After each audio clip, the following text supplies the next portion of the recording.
একদিন আল্লাহর প্রিয় রাসূল হযরত মুহাম্মদ সাল্লাল্লাহু আলাইহি ওয়াসাল্লামের সাহাবী ও জামাতা হযরত আলী রাদিয়াল্লাহু তাআলা আনহু দাওয়াতি কাজ শেষে বাড়ির পথে হাঁটতেছিলেন। ওই পথ দিয়ে যখন তিনি হাঁটতেছিলেন তখন হঠাৎ করে খেয়াল করে দেখলেন রাস্তার একপাশে একটি ফকির শুয়ে আছে। ফকিরটি প্রচণ্ড দুর্বল এবং জীর্ণশীর্ণ অবস্থায় রাস্তার পাশে শুয়ে আছে। আলী রাদিয়াল্লাহু তাআলা আনহু তার কাছে গেলেন এবং তাকে সালাম দিলেন, কিন্তু সেই ফকির সালামের কোনো উত্তর দিলেন না।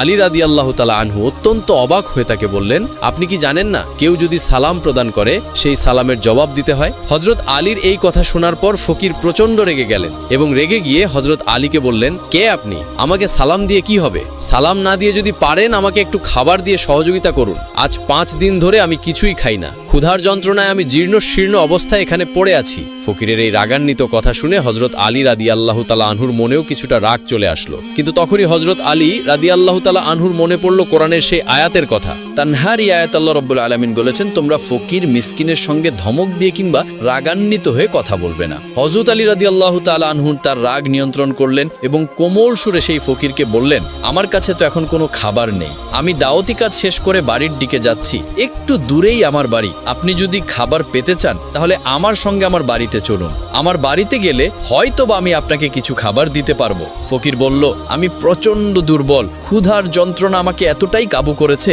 যে আমি উঠে দাঁড়াতেও পারছি না। আমি কিভাবে আপনার সঙ্গে আপনার বাড়ি পর্যন্ত হেঁটে যাব? আপনার বাড়িতে আমি যেতে পারি যদি আপনি আমাকে কাঁধে করে নিয়ে যান। অতঃপর হযরত আলী রাদিয়াল্লাহু তাআলা আনহু ফকিরকে কাঁধে নিলেন এবং কাঁধে নিয়ে বাড়ির দিকে হাঁটতে শুরু করলেন। কিছুক্ষণ পর হযরত আলী বাড়িতে পৌঁছালেন এবং বাড়ির উঠানে সেই ফকিরকে শুইয়ে রাখলেন। তারপর ঘরের দরজায় গিয়ে সালাম দিলেন, আসসালামু আলাইকুম ইয়া আহলাল বাইত। ঘরের ভেতরে হযরত ফাতেমা রাদিয়াল্লাহু তাআলা আনহা এবং হাসান ও হুসাইন রাদিয়াল্লাহু তাআলা আনহুমা অবস্থান করছিলেন। হযরত ফাতেমা রাদিয়াল্লাহু তাআলা আনহাও ক্ষুধার যন্ত্রণায় অনেক দুর্বল হয়ে গিয়েছিলেন, কেননা গত 3 দিন ধরে ফাতেমার চুলায়ও কোনো আগুন জ্বলে না। ফাতেমা যখনই তার স্বামীর কণ্ঠের আওয়াজ শুনলেন তিনি দুর্বল অবস্থায় ধীরে ধীরে উঠে এসে তার স্বামীর জন্য দরজা খুলে দিলেন। হযরত আলী রাদিয়াল্লাহু তাআলা আনহু ঘরের ভিতর প্রবেশ করে দেখলেন ফাতেমা অনেক দুর্বল। ফাতেমার চোখগুলো গর্তের ভিতরে সামান্য ঢুকে গিয়েছে। ফাতেমার চোখে মুখে বিরক্তি আর ক্ষুধার ছাপ। হযরত আলী রাদিয়াল্লাহু তাআলা আনহু জিজ্ঞেস করলেন, ফাতেমা কি হয়েছে? ফাতেমা রাদিয়াল্লাহু তাআলা আনহা বললেন, আজ কয়েকদিন আগেই আপনি দাওয়াতি কাজে চলে গিয়েছেন। গত 3 দিন ধরে আমাদের ঘরে কোনো খাবার নেই, বাচ্চা দুটো অনাহারে আছে, তারা ক্ষুধার যন্ত্রণায় কাতরাচ্ছে। ফাতেমার এই কথা শোনার পর হযরত আলী রাদিয়াল্লাহু তাআলা আনহুর মাথার উপর যেন আসমান ভেঙে পড়ল। হযরত আলী রাদিয়াল্লাহু তাআলা আনহু বললেন, আমি রাস্তা থেকে একজন ক্ষুধার্ত ফকিরকে সঙ্গে করে নিয়ে এসেছি এবং তাকে এই আশ্বাস দিয়েছি যে আমার বাড়িতে আসলে আমি তাকে খাবার দিতে পারবো। এখন তো ঘরে কোনো প্রকার খাবার নেই, আমি সেই ফকিরকে কোথা থেকে খাবার দিব? হযরত আলী রাদিয়াল্লাহু তাআলা আনহু আর দেরি করলেন না, তিনি জায়নামাজ বিছিয়ে 4 রাকাত সালাতুল হাজত আদায় করে নিলেন। অতঃপর আলী রাদিয়াল্লাহু তাআলা আনহু আল্লাহর দরবারে বললেন, তুমি তো রাহমান, তুমি তো রাহিম, তুমি তো মেহেরবান, তুমি চাইলে সবই সম্ভব। একজন ফকিরকে আমি মেহমান করে বাড়িতে নিয়ে এসেছি, এখন যদি তাকে খাবার দিতে না পারি তাহলে তার সামনে আমি লজ্জিত হব। ইয়া রব্বুল আলামিন, তুমি আমার সম্মান রক্ষা করো, আমাকে সাহায্য করো। আমি আমার ক্ষুধার্ত স্ত্রীর জন্য খাবার চাই না, আমার ক্ষুধার্ত সন্তানদের জন্য খাবার চাই না, আমি শুধু সেই ফকিরকে দেবার জন্য তোমার দরবারে খাবার চাই। তুমি দয়া করে আমাকে সাহায্য করো, তোমার রহম দিয়ে আমাকে পরিপূর্ণ করো। হযরত আলী রাদিয়াল্লাহু তাআলা আনহুর এই দোয়া আল্লাহ রাব্বুল আলামিনের আরশে পৌঁছে গেল। সঙ্গে সঙ্গে আল্লাহ রাব্বুল আলামিন জান্নাত থেকে এক টোপলা খাবার পাঠালেন। একজন অদৃশ্য ফেরেশতা এসে হযরত আলী রাদিয়াল্লাহু তাআলা আনহুর সামনে জান্নাতি খাবারের সেই টোপলা রাখলেন।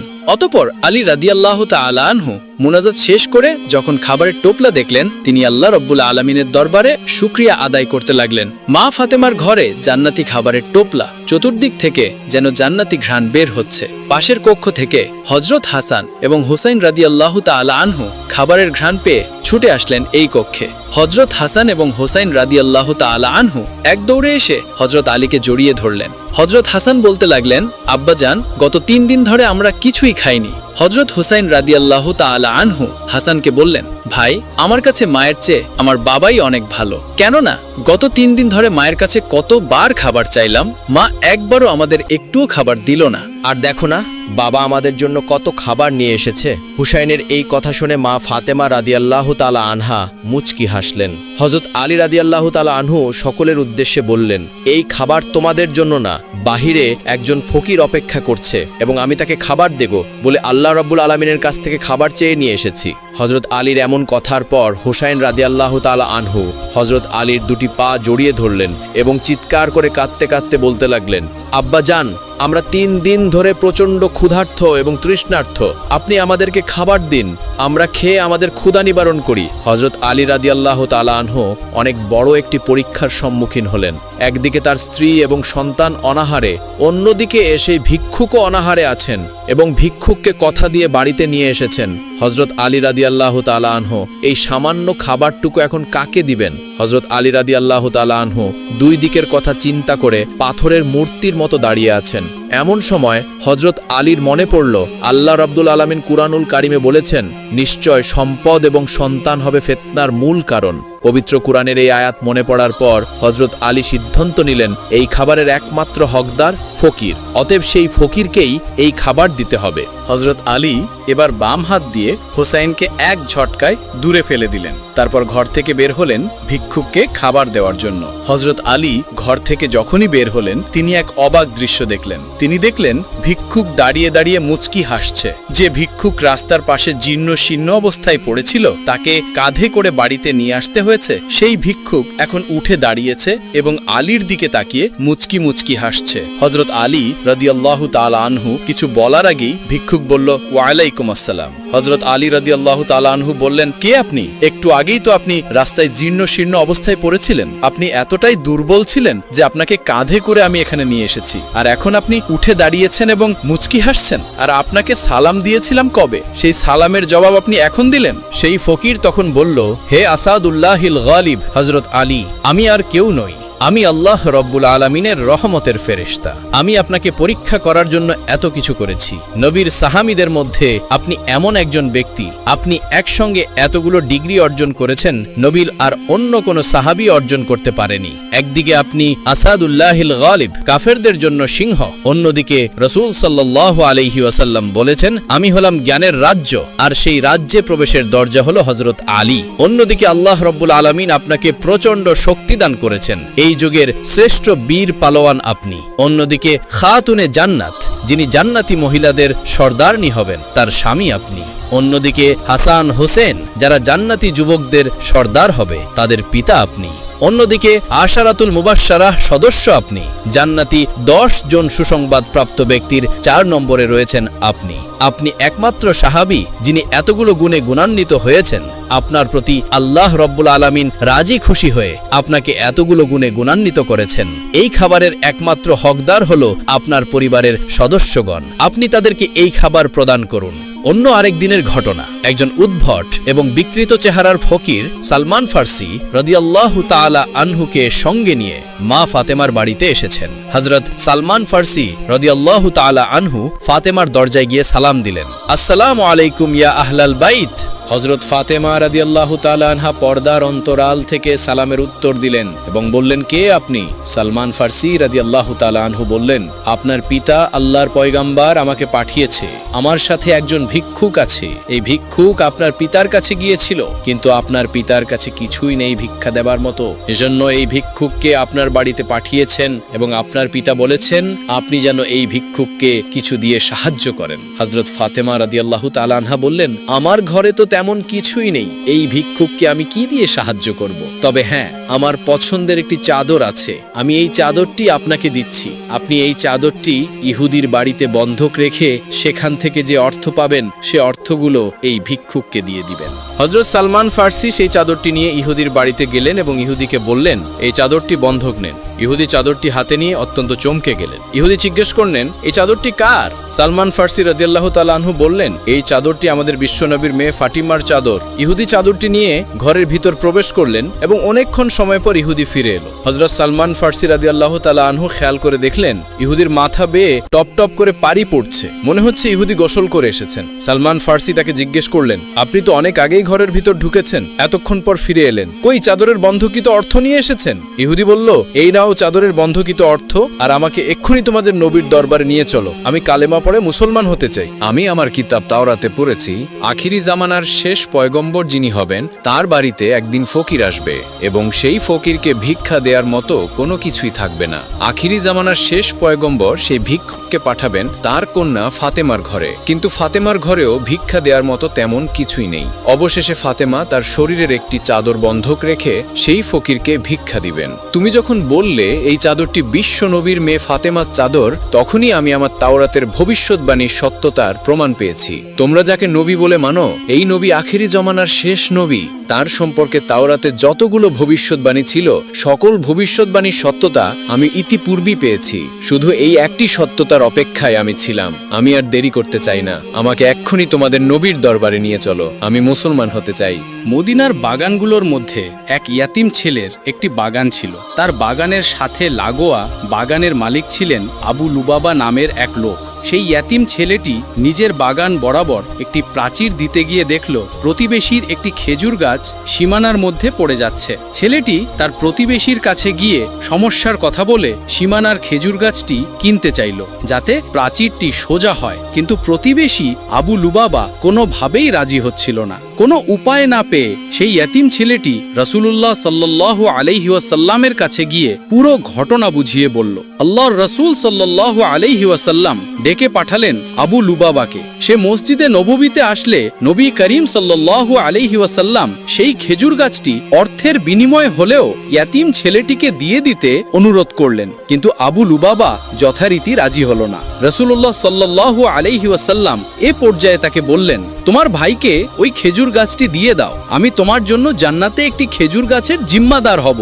বিস্ময়কর হলো সত্য যে আবু লুবাবা তারপরেও সেই খেজুর গাছ দিতে রাজি হলো না। রাসূলুল্লাহ সাল্লাল্লাহু আলাইহি ওয়াসাল্লাম এ পর্যায়ে চুপ হয়ে গেলেন। এর চেয়ে বেশি তিনি তাকে আর কি বলতে পারেন। উপস্থিত সাহাবীদের মধ্যে সাবিত রাদিয়াল্লাহু তাআলা আনহু ছিলেন। তিনি আবু দাহদা নামে পরিচিত ছিলেন। মদিনায় তার খুব সুন্দর একটি বাগান ছিল। প্রায় 600 খেজুর গাছ ছাড়াও একটি মনোরম বাড়ি ও একটি পানির কুয়া ছিল সেখানে। মদিনার সব বড় ব্যবসায়ীদের কাছে আবু দাহদা রাদিয়াল্লাহু তাআলা আনহু এর বাগানটি সুপরিচিত ছিল। তিনি সপরিবারে সেখানে বসবাসও করতেন।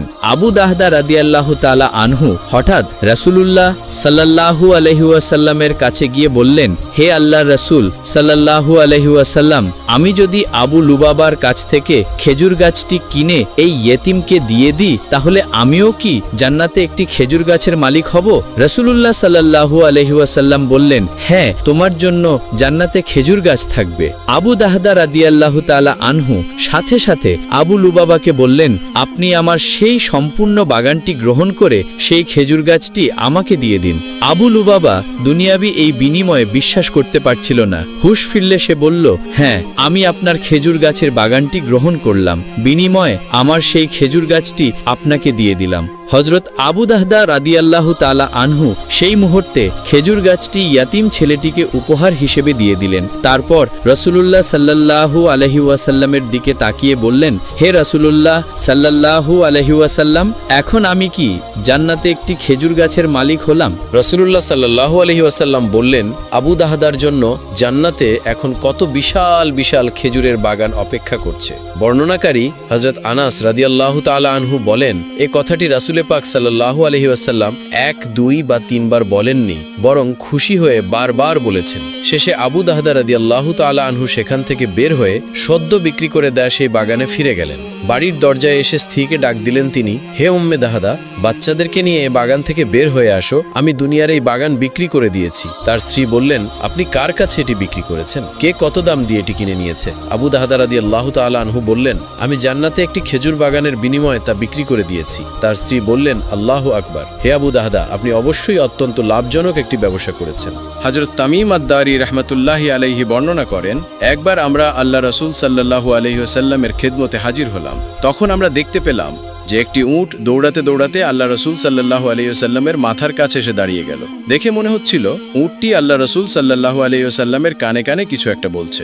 আল্লাহ রাসূল সাল্লাল্লাহু আলাইহি ওয়াসাল্লাম তখন উটকে উদ্দেশ্য করে বললেন, উট, তুমি শান্ত হও। যদি তুমি সত্যবাদী হও তাহলে তোমার সত্য কথা তোমাকে ফায়দা দেবে। কিন্তু তুমি যদি মিথ্যা বলে থাকো তবে তোমাকে মিথ্যা কথা বলার জন্য শাস্তি দেয়া হবে। নিশ্চয়ই যে আমার নিকটে আশ্রয় নেবে আল্লাহ তাআলাও তাকে নিরাপত্তা দান করেন, আর যে আমার নিকট আশ্রয় নেয় তাকে আল্লাহ কখনো নিঃস্ব হতে দেন না। সাহাবী তামিম আদ-দারি রাদিয়াল্লাহু তাআলা আনহু ইরশাদ করেন, আমরা বললাম, ইয়া রাসূলুল্লাহ সাল্লাল্লাহু আলাইহি ওয়াসাল্লাম, এই উট আপনাকে কি বলছে? আল্লাহ রাসূল সাল্লাল্লাহু আলাইহি ওয়াসাল্লাম বললেন, এটা আমাকে বলছে যে তার মালিক তাকে জবেহ করে তার মাংস খাওয়ার সিদ্ধান্ত নিয়েছে, তাই সে তার মালিকের কাছ থেকে পালিয়ে এসেছে এবং এখানে সে আমার নিকট সাহায্য চাইছে। তামিম আদ-দারি রাদিয়াল্লাহু তাআলা আনহু বললেন, অতঃপর আমরা নিজেদের মধ্যে গল্পে ব্যস্ত হয়ে গেলাম। হঠাৎ সেই সময় উটের মালিক আমাদের নিকট ছুটে আসলো। সেই উট যখন তার মালিককে আসতে দেখল তখন সে পুনরায় আল্লাহর রাসূল সাল্লাল্লাহু আলাইহি ওয়াসাল্লামের কাছে গিয়ে দাঁড়ালো এবং ঠিক রাসূল সাল্লাল্লাহু আলাইহি ওয়াসাল্লামের বরাবর পেছনে লুকানোর চেষ্টা করল। উটের মালিক বলল, ইয়া রাসূলুল্লাহ সাল্লাল্লাহু আলাইহি ওয়াসাল্লাম, আমার এই উট 3 দিন আগে আমার কাছ থেকে পালিয়ে গেছে, আর আজকে আমি একে আপনার কাছে পেয়েছি। এ কথা শুনে আল্লাহর রাসূল সাল্লাল্লাহু আলাইহি ওয়াসাল্লাম বললেন, এই উটটি আমার নিকটে নালিশ জানিয়েছে। সে আমাকে বলছে যে তোমার কাছে অনেক বছর ধরে লালিত পালিত হয়েছে, বড় হয়েছে। যখন প্রচণ্ড গরমের সময় আসে তুমি তখন তার পিঠে চড়ে ঘাস এবং চারণভূমির এলাকায় যেতে, আর যখন শীতের সময় আসতো তখন তুমি তার পিঠে সওয়ার হয়ে গরম এলাকার দিকে সফর করতে। আর এখন যখন সে বার্ধক্যে উপনীত হয়েছে তখন তুমি তাকে জবেহ করে তার মাংস খাওয়ার পরিকল্পনা করেছো। উটটির মালিক বলল, ইয়া রাসূলুল্লাহ সাল্লাল্লাহু আলাইহি ওয়াসাল্লাম, ঘটনা ঠিক তেমনই যেমনটা আপনি বর্ণনা করেছেন, কিন্তু প্রশ্ন হলো উটটি আপনাকে সব জানালো কিভাবে? এই কথা শুনে আল্লাহর রাসূল সাল্লাল্লাহু আলাইহি ওয়াসাল্লাম বললেন, আচ্ছা বলো তো, একজন অনুগত একনিষ্ঠ খাদেমের তার মালিকের প্রতি খেদমতের প্রতিদান কি এটাই পাওয়া উচিত? উটের মালিক বলল, হে রাসূল সাল্লাল্লাহু আলাইহি ওয়াসাল্লাম, এখন আমি একে বিক্রি করব না, একে জবেহ করব না। আপনি যা অনুমতি দেবেন আমি তাই করব। এরপর আল্লাহর রাসূল সাল্লাল্লাহু আলাইহি ওয়াসাল্লাম সেই উটের মালিকের কাছ থেকে উটটিকে 100 দিরহামের বিনিময়ে কিনে নিলেন। তারপর তিনি উটটিকে বললেন, হে উট, যাও, এখন থেকে তুমি মুক্ত, আল্লাহ তাআলা দেওয়া রিজিক তালাশ করো। অথচ সেই উটটি আল্লাহর রাসূল সাল্লাল্লাহু আলাইহি ওয়াসাল্লামের মাথার কাছে নিজের মুখ এগিয়ে নিয়ে মুখ দিয়ে আওয়াজ করল, যা শুনে আল্লাহর রাসূল সাল্লাল্লাহু আলাইহি ওয়াসাল্লাম বললেন, আমিন আমিন। এরপর উটটি পুনরায় দোয়া করল। আল্লাহর রাসূল আবারও বললেন, আমিন আমিন। উটটি পুনরায় দোয়া করল। আল্লাহর রাসূল তৃতীয়বারের মতো বললেন, আমিন আমিন। কিন্তু উটটি যখন চতুর্থবার একটি শব্দ করল তখন আল্লাহর রাসূল আমিন তো বললেনই না, বরং আবেগপ্রবণ হয়ে কাঁদতে শুরু করলেন এবং বলতে লাগলেন, হায় আমার উম্মত, হায় আমার উম্মত। এমনকি রাসূল সাল্লাল্লাহু আলাইহি ওয়াসাল্লামের চোখ থেকে অশ্রু বের হতে লাগলো। সাহাবী তামিম আদ-দারি রাদিয়াল্লাহু তাআলা আনহু বললেন, আমরা জিজ্ঞাসা করলাম, হে রাসূলুল্লাহ সাল্লাল্লাহু আলাইহি ওয়াসাল্লাম, এই উট আপনাকে কি বলছে? রাসূল সাল্লাল্লাহু আলাইহি ওয়াসাল্লাম বললেন, উটটি আমাকে প্রথমবার বলছে, হে রাসূল সাল্লাল্লাহু আলাইহি ওয়াসাল্লাম, আল্লাহ আপনাকে ইসলাম এবং কোরআনের মাধ্যমে উত্তম প্রতিদান দান করবেন। আমি বললাম, আমিন। তারপরে আমাকে বলল, আল্লাহ তাআলা যেন কিয়ামতের দিন আপনার উম্মতের অন্তর থেকে সমস্ত ভয় ভীতি এমনভাবে দূর করে দেন যেমনভাবে আজকে আপনি আমার অন্তর থেকে ভয়কে দূর করে দিলেন। আমি বললাম, আমিন। তারপর সে দোয়া করল, আল্লাহ তাআলা যেন আপনার উম্মতের রক্তকে শত্রুদের হাত থেকে এমনভাবে হেফাজতে রাখেন যেমন করে আজকে আপনি আমার রক্তকে হেফাজত করেছেন। এরপর সে পুনরায় বলল, আল্লাহুম্মা আমিন, আল্লাহ যেন তাই করে। এরপর চতুর্থবার উটটি বলল, আল্লাহ তাআলা যেন আপনার উম্মতকে নিজেদের মধ্যে ঝগড়া ফ্যাসাদ, সেনা যুদ্ধ বিগ্রহ এসব থেকে হেফাজত করেন। এই কথা শুনে আমিন বলতে যাব, কিন্তু সেই দোয়াটি কবুল হবে না। আল্লাহর তরফ থেকে নির্দেশ আসলো। এ কথা শুনে আমার কান্না পেল, কেননা এই একই দোয়া আমিও আমার উম্মতের জন্য আল্লাহর কাছে বহুবার করেছি, কান্নাকাটি করেছি। হে আল্লাহ, আমার উম্মতকে অভ্যন্তরীণ ফিতনা, ঝগড়া, ফাসাদ এসব থেকে রক্ষা করো। কিন্তু আল্লাহ তাআলা আমার প্রথম 3টি দোয়া কবুল করলেও শেষ 2টি কবুল করেননি। হযরত জিবরাইল আলাইহিস সালাম আমাকে আল্লাহর পক্ষ থেকে খবর দিয়ে দিয়েছেন যে, হে রাসূল, আপনার উম্মতের মধ্যে সর্বশ্রেষ্ঠ ফিতনা হচ্ছে যে তারা পরস্পর ছোটখাটো ত্রুটি বিচ্যুতি নিয়ে একজন আরেকজনকে ফতোয়াবাজি করবে, ফিতনাবাজি করবে, ঝগড়াঝাটি করবে, এসবে লিপ্ত হবে এবং এসব করে এরা ধ্বংস হবে। বাহিরের শত্রু যখন এদেরকে আক্রমণ করবে তখন এরা অভ্যন্তরীণ দ্বন্দ্ব কলহে ব্যস্ত থাকবে। এসব কিছু যা ঘটবে সবই তাকদীরে লিখা হয়ে গিয়েছে। কাজেই এই ক্ষেত্রে আল্লাহ আপনার দোয়া কবুল করবেন না। আল্লাহু আকবার।